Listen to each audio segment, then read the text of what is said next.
Alright, let's talk about something that's been eating away at my soul for years now.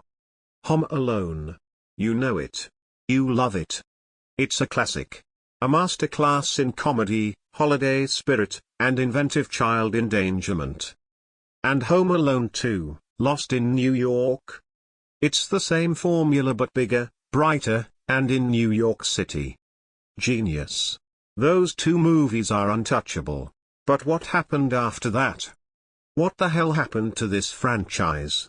Because everything from Home Alone 3 onward is a catastrophe. A cinematic dumpster fire. Let's break it down, sequel by sequel, so I can fully express my rage.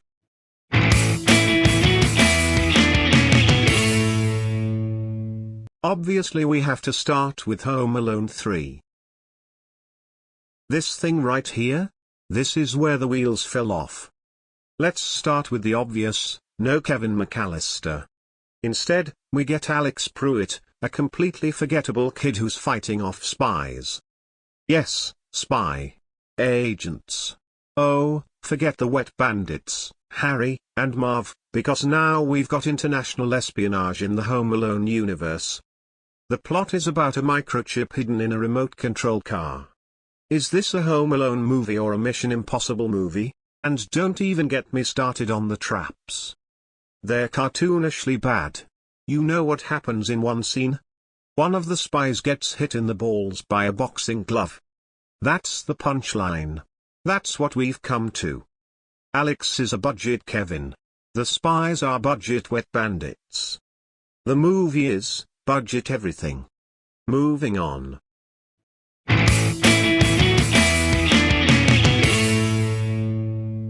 And then we hit rock bottom. Home Alone 4. This is not a movie. This is a cruel joke played on anyone who dares call themselves a Home Alone fan. They tried to bring Kevin back, but now he's a different kid with zero charisma, and his parents are divorced. I mean, Merry freaking Christmas, right? Oh, and instead of the house being invaded, Kevin's dad's mansion. Yes, mansion, is attacked by a burglar who's literally just hanging out. The stakes are non-existent. The traps are lame. And the entire film feels like a cheap made-for-TV special. Which it was. I rest my case. And enough said.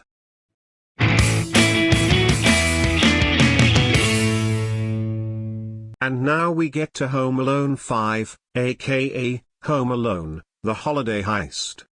This one? I didn't think it could get worse, but this one proves me wrong every time. At least Home Alone 4 had some connection to the original movies, even if it was terrible. But this movie doesn't even try. Now we have some random family in a random house, and the burglars are after a haunted painting? This isn't Home Alone. This is Scooby-Doo with none of the charm. The traps? Boring. The characters? Forgettable. The tone? All over the place.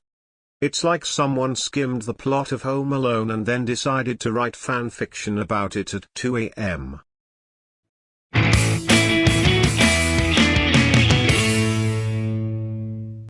And finally, we come to Home Sweet Home Alone, the most recent and most insulting cash grab in this godforsaken franchise.